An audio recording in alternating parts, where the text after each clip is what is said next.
రథసప్తమి నాడు ఆకాశం అంతా నక్షత్రమండలం రథాకారంలో ఉంటుంది. అందుకని దానికి రథసప్తమి అని పేరు.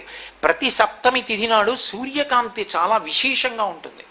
అటువంటి సప్తమి తిథి నాడు రథసప్తమి వచ్చినప్పుడు ఆ జిల్లేడాకులు రేగుపళ్ళు తల మీద పెట్టుకుని నమస్కారం చేసి సూర్యుడికి స్నానం చేస్తారు. ఎందుకు అంటే సూర్యబింబంలో ఉండేటటువంటి ప్రాణశక్తిని పుచ్చుకుని జిల్లేడాకు ఇక్కడ ఉండేటటువంటి గోరువెచ్చటి ఆ బ్రహ్మస్థానము నుండి ఆ లోపలికి ప్రసారం చేస్తుంది. దానివల్ల ఎదర వచ్చేటటువంటి విశేషమైనటువంటి వేడిని తట్టుకోవడానికి కావలసిన శక్తి వస్తుంది.